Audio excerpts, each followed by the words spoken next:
Oh my god, bruh! Oh, Splint is on him. Splint is on him. There's a kid right there. Tell me if I need to. You know, You should be good. I think probably yeah. He's gonna wait.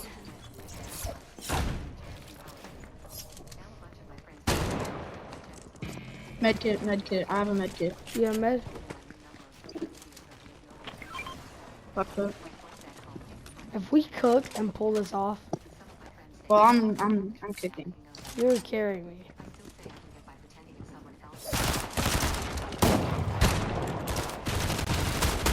Right here, right here, right here. Oh my god, bruh! He just sprayed the wall. Oh, they're fighting. They're fighting. Okay, right here.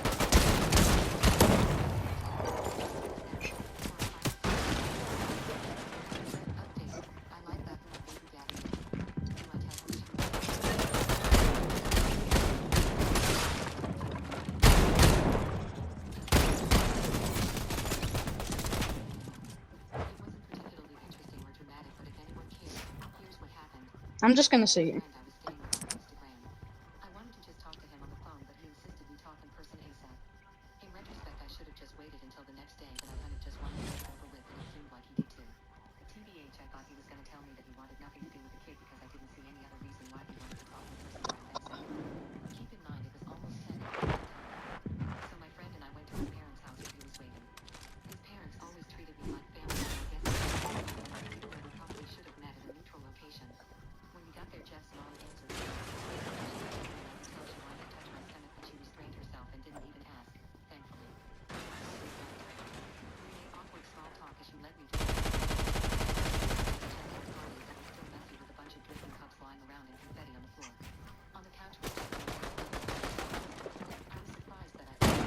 I kind of want to go. Should I wait or should I just go?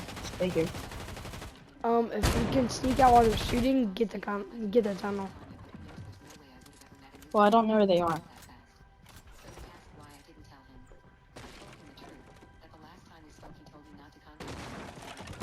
They're like right over here.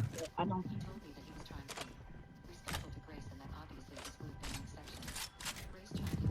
Oh, they're like right below me. I could third party. I think if I hear him heal, I'm gonna third party.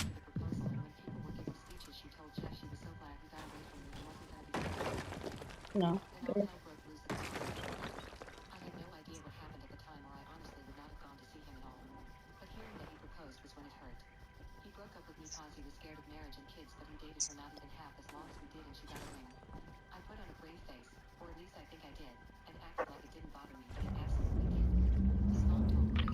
Alright, you're gonna get me.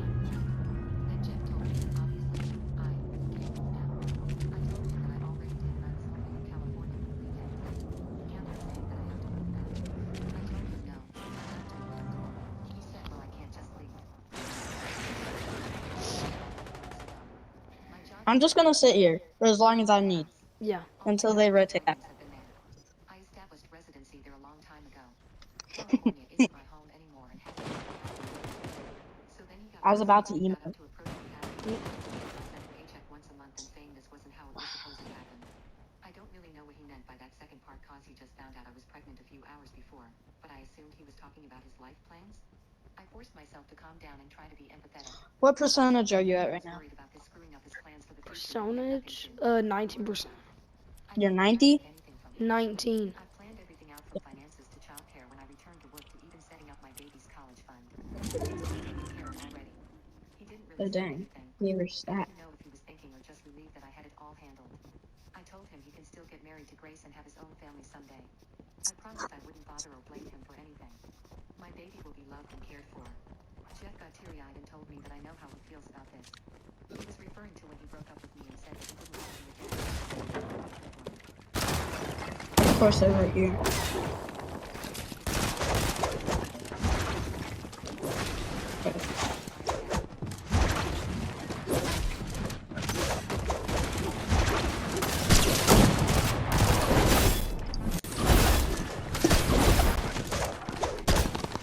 Okay, I'm good.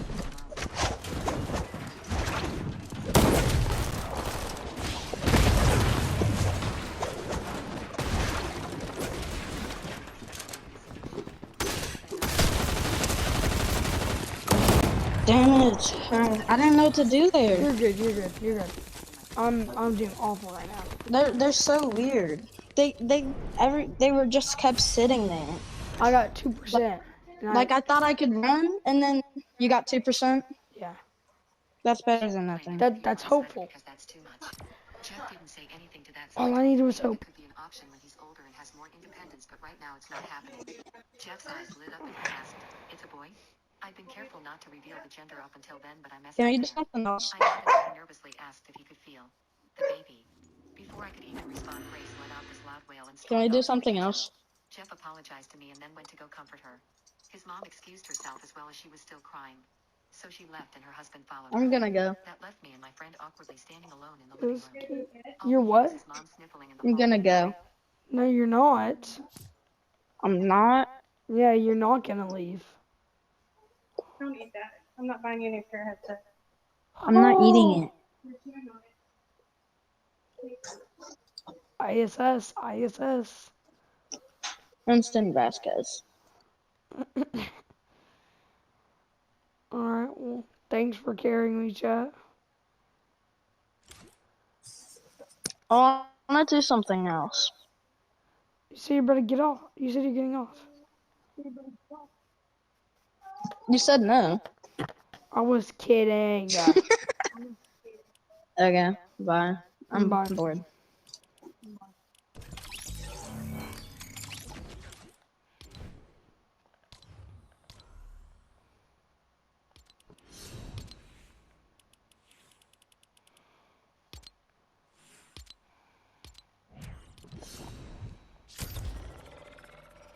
Sobbing while talking to Jeff in the kitchen. It was so incredibly uncomfortable. And I know many will hate me for this, but I just felt overwhelmed by the whole thing. Maybe it makes me pathetic, but having to stand in the room where a party was just held to celebrate Jeff proposing to another woman hurt so damn bad. So I left. I told my friend, "Let's get the hell out of here," and we quietly walked out. We ended up staying in a hotel and I was able to get an earlier flight home on Sunday. Now I'm back home and putting my focus back on the nursery. I told my friends that I had talked to Jeff and I apologized if he still tried to reach me through them. I advised them to block him if it's too much. I know this isn't the end of things. I'm planning on reaching out to him again eventually. Even if he broke my heart, I still care about him and I won't deny him a My husband pulled a prank on me by buying me flowers for Valentine's Day, and I've never been more disgusted with him.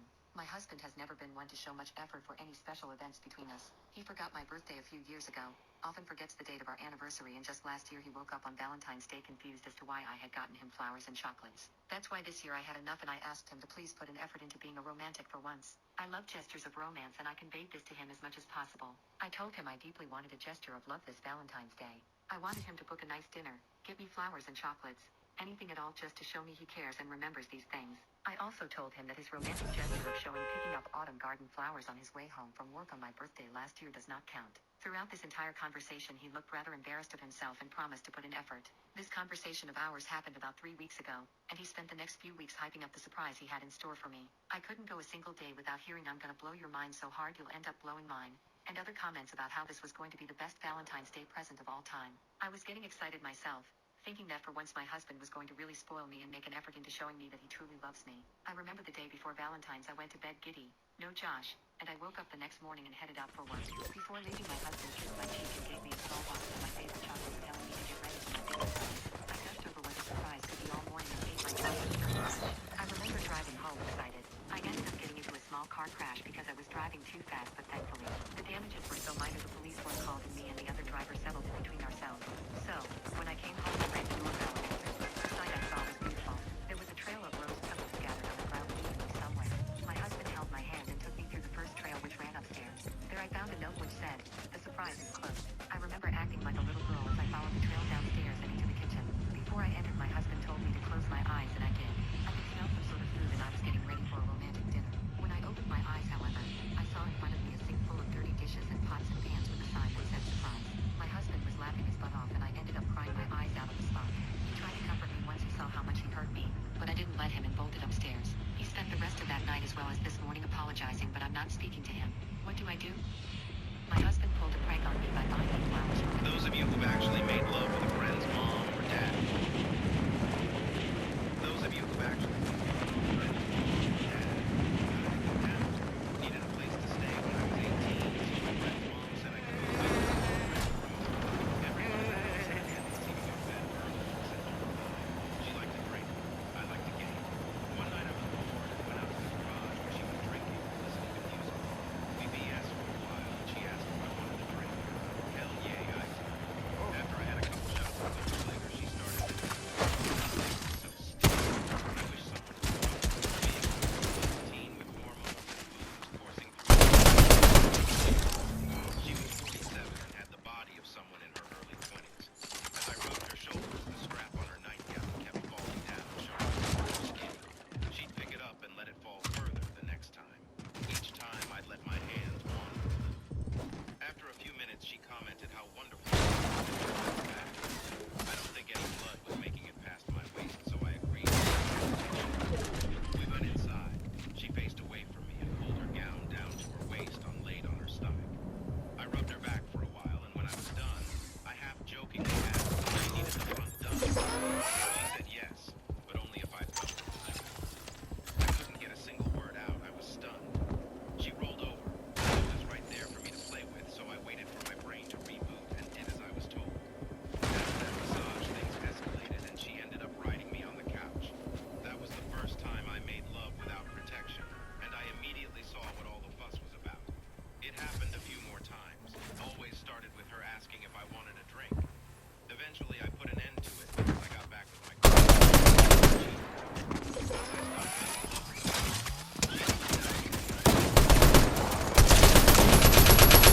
Samina's mom would get nasty when they fought. In those times, nothing was sacred. Whatever they could say to hurt the other. After I moved out, he called me a mother effer one night, and I laughed until I was afraid I'd pass out. When I regained my composure, he asked what was so funny. I told him he wasn't a liar and told him what had happened. For 30 minutes, all he could say is, "You're a mother."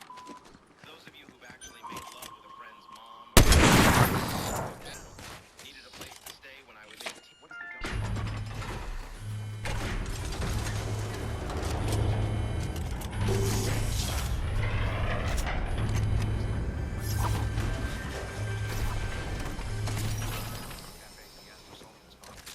She was obviously very miserable. He explained to her that he was from a coastal city and went swimming a lot in the Choctaw. Due to this, he got used to the taste of salt water and was very nostalgic. He went on to say that the first salt was hot and reminded him of home. The letter from my grandfather continues, saying that during the years they were married, she put salt in his coffee every single morning.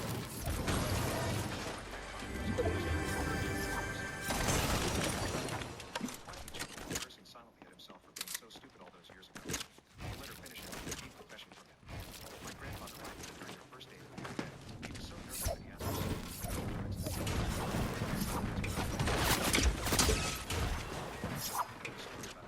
because he was embarrassed of her. Over the years, he had always hated the taste of salted coffee, but drank it because he loved her and knew that she added it because she thought he liked it. What is the dumbest lie you ever told then had to follow through with it because someone believed it? My grandfather passed away recently and left a handwritten confession to my grandmother where he exposed the biggest lie he has ever told. In this letter, Holy crap, get on their clipped. first date, they went to a Get cafe clipped, and little sold his kid. coffee. Get absolutely clipped.